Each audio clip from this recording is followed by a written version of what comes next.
Welcome to this week's Who the Folk podcast. I'm Lonnie Goldsmith, the editor of TC Jewfolk.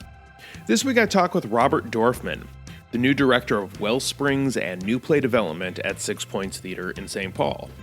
We talk about his career journey from actor to director to this new role, what types of new plays he's seeing, and some of the big names he's worked with on this week's Who the Folk podcast.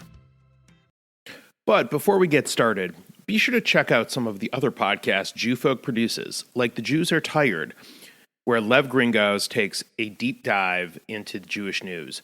Kumba Hineni, Jewfolk's podcast on intersectionality with your host Enzi Tanner, and Not Your Bubby's Nosh, Jewfolk's rebranded food podcast with writer and dietitian Mike Asiva. Go to tcjewfolk.com/podcast to learn more. Robert Dorfman, welcome to the Who the Folk podcast. Thank you for joining me. Thank you, Lonnie. It's nice to be here. It is great to talk to you. So, Robert, you are the new director of Wellsprings and new play development at Six Point Theater in St. Paul. It is formerly the Minnesota Jewish Theater Company. And I think a lot of people will know you from your roles that you've had on stage there and other places, and also working as director there. What is this new opportunity about, and why was it an opportunity that was appealing to you? The Six Points Theater has, Barbara Brooks, the artistic director, has given me a lot of opportunities over the years. I started there as an actor. I first performed in a world premiere play of Wendy Coutt's We Are the Levinsons. I have since directed 3 world premieres myself. Avi Aharoni's Operation Immigration, Sheldon Wolf's Shul, and most recently Matthew Goldstein's Groupthink. And then, because Barbara has always had a commitment to presenting new works, last year she asked me to head up a new program, a new play festival. I think I spoke to you about that. Yeah, we talked about that. That was a really, really interesting opportunity, and I got to talk to all the directors from that, and it was really... it seemed like a really fun opportunity for them too, or the playwrights, I should say, to be. That's right. And it was a great opportunity for me to read a lot of plays, outreach, read unsolicited plays, and find 3 beautiful plays that fit our mission of looking through the world with Jewish lens, maybe helping to repair the world a little bit. And we, at the time, COVID was hot and heavy. So we ended up filming it and streaming it, and it was very successful. And Barbara wanted to extend this idea of Six Points Theater being a conduit for new work. And so she created this position for me to head up, be tasked with the idea of finding new plays that we can not only present in world premiere productions every year, but also be a beacon, a conduit for those plays out into the world. When you were reading the shows, obviously beyond the 3 that were selected for the New Play Festival, but you read through quite a few. Quite a few. I'm being very generous there. Yes, lots of plays to read through to select those 3. Did you find sort of was there a common theme that you were seeing amongst these plays, whether you selected or didn't, that really stuck out to you? Yeah, it's interesting. You know, some of it is generational. Among the older playwrights, there were a lot of reimaginings of biblical stories, which surprised me a little bit. We actually used one. Barbara Field finished her last play right before she passed. She's a great Minnesota playwright. And we did her book of Vashti, which is her take on the book of Esther. But there were a lot of biblical stories, and some of them very funny, and some of them just sort of a recap and less interesting. What interested me about the younger playwrights was the excess of imagination. The stage didn't seem to be any barrier. You know, there were creatures, and there were 20 sets, and there were 18 characters, and it was all mythical and really kind of wonderful. It just broke the 4 walls of the theater. And I really responded to a lot of that. And then in the middle, there are personal stories, stories about what you would expect, stories that are connected to the experience of the Holocaust, the experience of being an Orthodox Jew, maybe an Orthodox Jew trying to escape that life. There were a number of plays, but also just human plays about. And because of the COVID thing and what we had experienced, I responded a lot to the plays that were about not only grief and loss, but resurrection, dealing with that and rising out of it. That's really interesting. It's like an interesting sort of collection that you got to read and choose from. And I think it sort of speaks to the creativity of what, really all generations of playwrights, but maybe especially the younger ones, because they don't feel as bound by convention, maybe, do you think? That's right. That's exactly right. Yeah. And, for the most part, there are extraordinary exceptions. But for the most part, the most successful plays are plays that are written about one's personal experience. They read more authentic, they read more truthful. And so I respond to those plays as well. So does this new world change the opportunities that you may have either on stage or behind the scenes? Does it? Of course. I'm a power broker now. No, I'm kidding. My identity as a theater artist is primarily as an actor. I've been acting for 50 years. Yes, I have a pension. And my new love is directing. I love directing. It's a fairly new passion, but I've now directed 5 or 6 plays, and I'm starting to get the hang of it. What I didn't expect to do at this stage of my life is try something new, and that is producing. And again, I love it because I'm of an age and experience where it is now my turn to mentor. I've been mentored by so many amazing people and artists in my acting career, and I'm ready to turn the tables.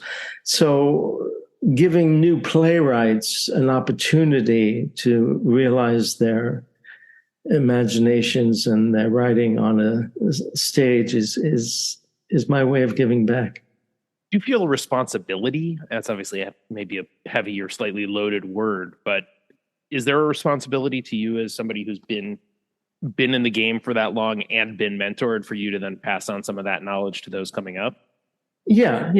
Responsibility is part of it, but it's also it's the great joy of growing old and having been there and had some success and having the power and the political power, the emotional power to then turn that on younger people and give them a path to realize their dreams the way I was. I mean, if my first Broadway show, for instance, was a bit of a miracle.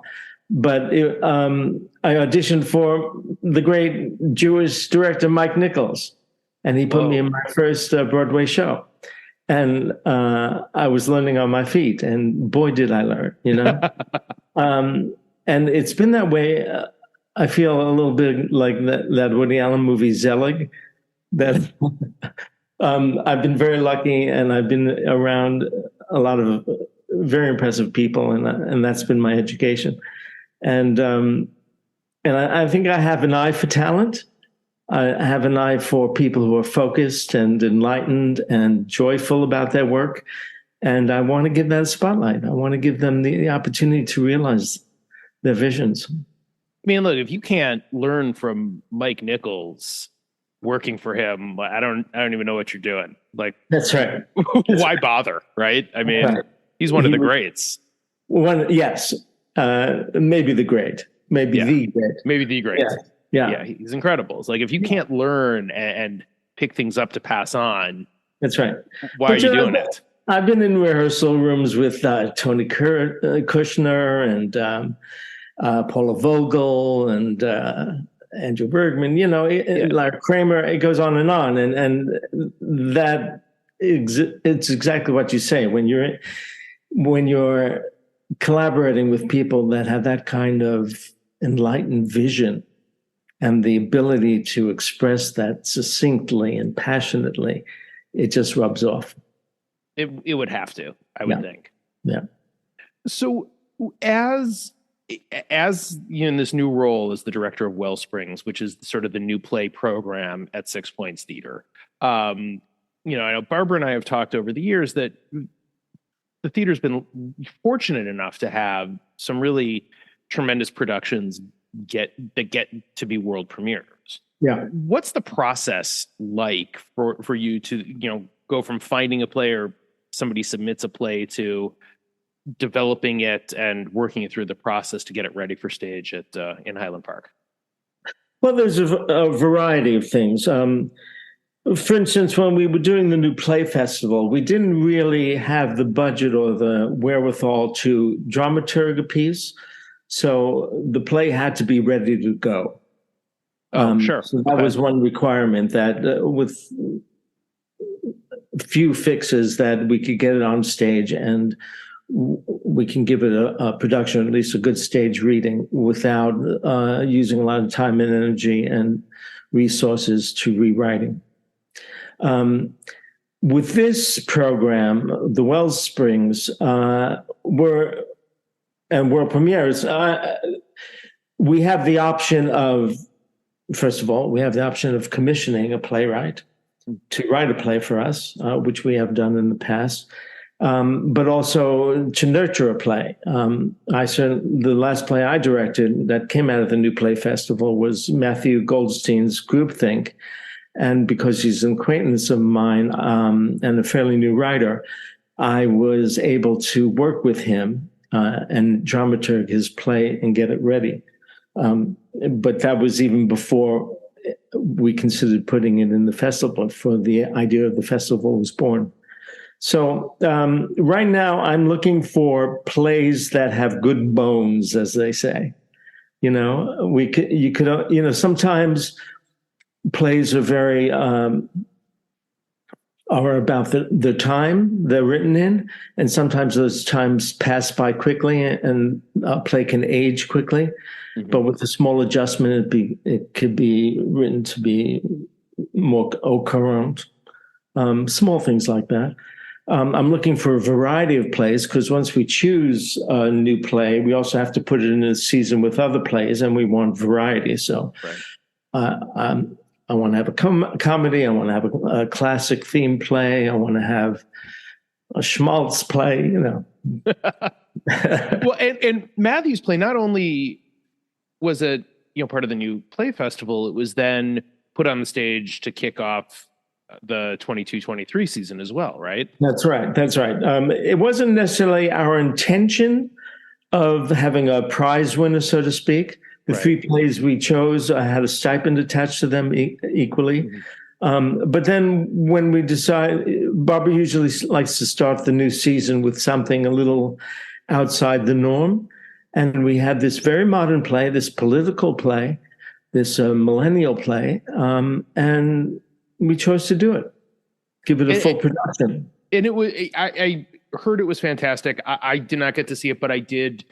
In talking to Matthew last year, I did not spoil the punchline, if you will, in the article, but it was provocative, I think is probably a pretty good word for. That is a very fair word for it. Yes, for where he was going with that play, which is very fun. That it then got to be developed, sort of. I guess, was it redeveloped? Was it sort of what was seen on screen for the festival was what people saw on stage in August, or how did that work? It went through a number of drafts, but like I said, it had good bones by the time we chose to give it a full production. I wanted it a little tighter. I asked him if he could just get a couple thousand words out of it, just make it, just tighter. Sure. He's a new playwright. He is by trade a speechwriter. Yep. And during COVID, he had a little layoff. And he decided to write a play. I don't know if a lot of people know, but Matthew Goldstein is Barbara Brooks' son. And his father urged him to try his hand at a play. He grew up in the theater. And that play, even before we we thought of doing a festival of new plays past my desk, and I read it. And like I said, it's terribly exciting because the subject matter was so visceral and so pertinent to what we all were living through at the time. But it had a few errors that new playwrights make. But he is so smart, so focused that I said, I went through it with him on a Zoom meeting, and I said, if you ever come up with a second draft, I'd love to read it. And 6 weeks later, he came up with a draft of a real play. No, he's that smart and clever. Yeah, that's really cool. So the turnaround time on that 6 weeks, that feels pretty quick to take sort of something that's like, on the right path, but then to refine it to something that you're really that interested in. That's right. But he's an exceptional young man and writer. And also he lives in the world of speech writing where they're rewriting it on the way to the podium. So, I suppose that's true. Yeah. So that was not daunting for him. He comes by that piece honestly, and the playwriting piece, given who his parents are. That's right. That definitely helps. It's a damn good play. I mean, I read for that festival, I must have read a good over 40 plays. Wow. And I just kept coming back to his play because we wanted to be careful about, the relationship between him and his mom, that it didn't appear like he was being chosen for any reason other than he wrote a superior play. That's excellent. So in terms of looking for something, obviously this season is set. So in your role, you're really starting to look for things. Is the 23-24 season too soon even? Or is that still a target? I'm sorry. Yeah. The reason they created this position is we would like to commit to the idea of doing a world premiere every season.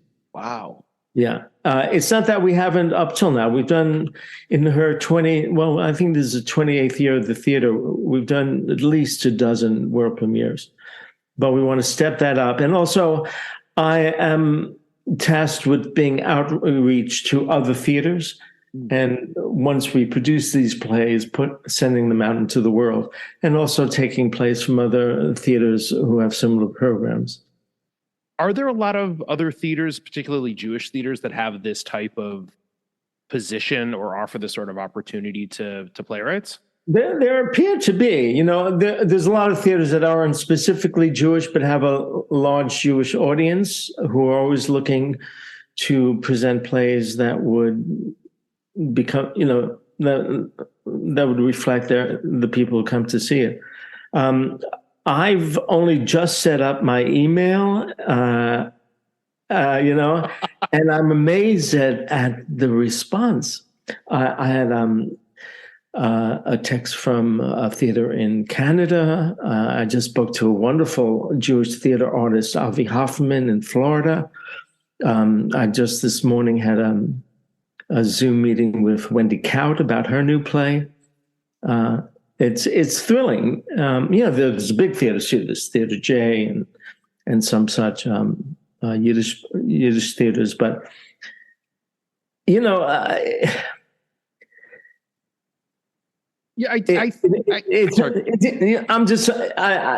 hard to talk about the political climate right now. But, the level of unmasked anti-Semitism is rampant. I think we can all agree on that, and we all have different reactions to it. But every theater that is responsible and smart has that on that subject on their list of things to confront and counter. And so Jewish plays are more and more important because there's a whole generation who's never even heard of the Holocaust. And we have to re-educate people in a way that is enticing enough to get them into a theater. So you mentioned just setting up the email so people know a little look, behind the curtains here. Right. We are talking on November 17th, and this is obviously going to run. People will be hearing this, week and a half or so from now. But the position was just announced 2 weeks ago from the time we're talking. So right. I can understand the sort of just trying to figure out some of the systems and how it's all going to look and work and feel. Yeah. Barbara Brooks is what I always like to call her a great man of the theater. Her instincts in plays and producing are infallible.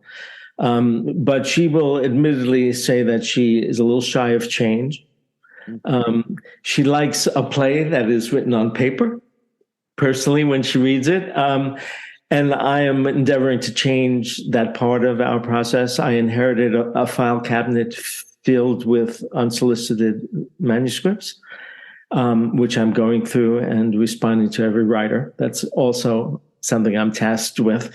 But if you go on our website, sixpointstheater.org, there is a page for Wellsprings, and there's a new template for submitting plays that is more electronic and more efficient for not only the playwright, but for the playwright reader.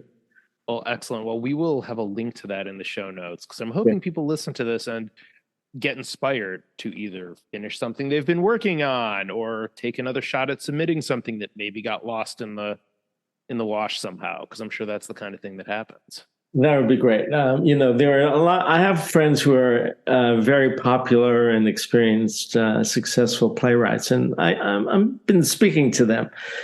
Do you have any play in your trunk that you haven't been using? But for the most part, like Idamar Moses, who's a great Tony Award-winning playwright, is a friend of mine, and he said, funny enough, my new play is as Jewish a play as I have written.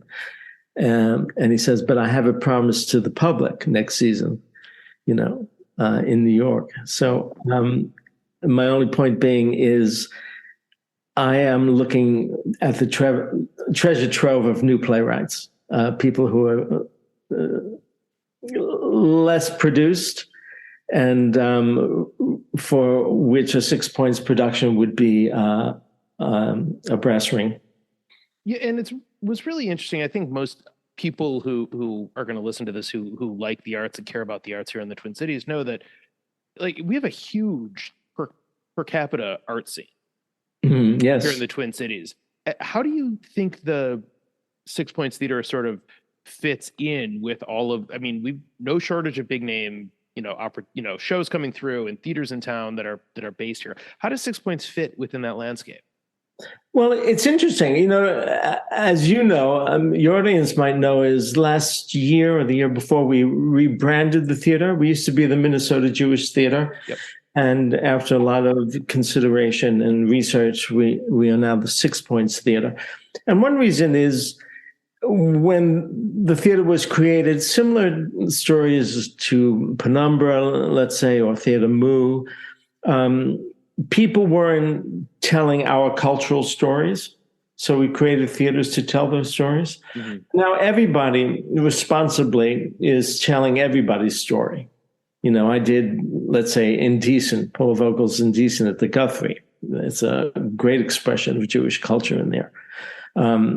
So we don't own plays that look through life through a Jewish lens. So I think that's a good thing, because we're all becoming bridge theaters. Rather than staying in our niches, we're creating plays that connect us in a variety of ways. So the Jewish theater is one of the great off-Broadway layer theaters, level theaters in the Twin Cities. We've been creating great art for a very long time. We're tucked away in St. Paul, and sometimes people haven't heard of us. Our theater lives in the community center, which we're proud to be a part of that community, but some people mistake us as a community theater because of that name. So we're sort of trying to put a new coat of paint on it and rebrand ourselves. But anyone who walks through the door experiences the level of theater that Barbara Brooks and her company create. And I think to your point is it's harder to stay in our lane as Jewish theater only, simply because I think the face of the Jewish community is changing, and I think it's never been nearly what people think it's been. is there have always been Jews of color, Asian Jews, Latinx Jews. There have always been those people that are part of the community, but I think the storytelling is starting to evolve to tell everybody's story within that more. That's right. That they were all great playwrights. And we'd get them stories. That's what I'm looking for. Yeah. But, we honor our audience. We have our Jewish audience, our whole audience, but our Jewish audience, they're smart, they're loyal. They have life experience and a sense of history that some people that is superior to some younger people, let's say, who haven't had that same education. But make no mistake about it, half our audience is non-Jewish. Right. Yeah. So we want to appeal to both sectors and do plays that build a bridge, that point out our differences, but also give a public acknowledgement that there are ways to resolve those differences.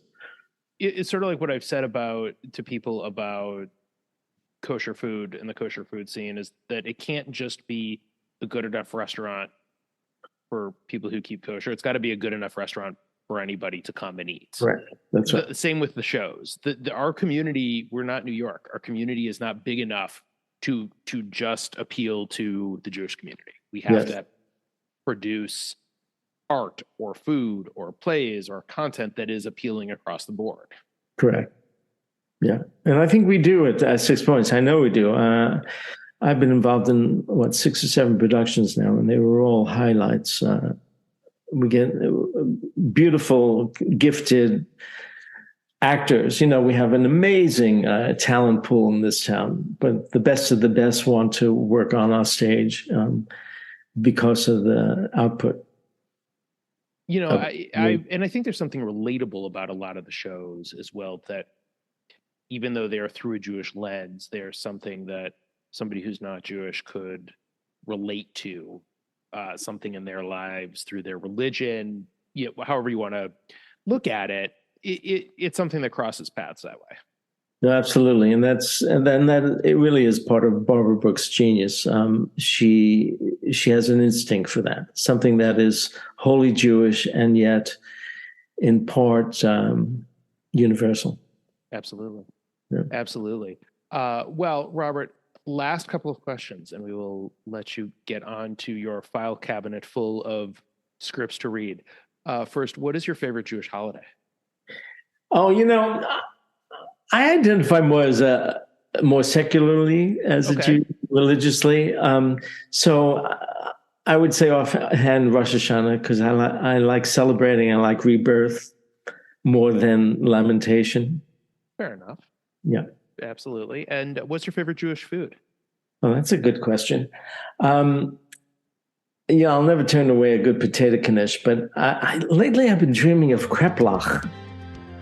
Those are little dumplings in a nice chicken broth. Oh, love kreplach. Yeah, with the pasta's just a little al dente and the meat filling. Yeah, little thick rolled. And that chew. Yeah. Oh, absolutely. Good kreplach. You can't The beat. Who the Folk podcast is part of the Jew Folk Robert Podcast Dorfman, Network, the new director of Wellsprings Jew and New Play Development at Please 6 Points subscribe, Theater. rate, and Thank review you the so show much for wherever joining you us, get and your mazel podcasts. tov on your new position. If We you look have forward suggestions to for other podcasts, seeing guests, the types of please shows you email help them to me, shepherd into our community next year. tcjewfolk.com. Thank you, Lonnie. It was a pleasure. For our other shows, check out tcjewfolk.com/podcast.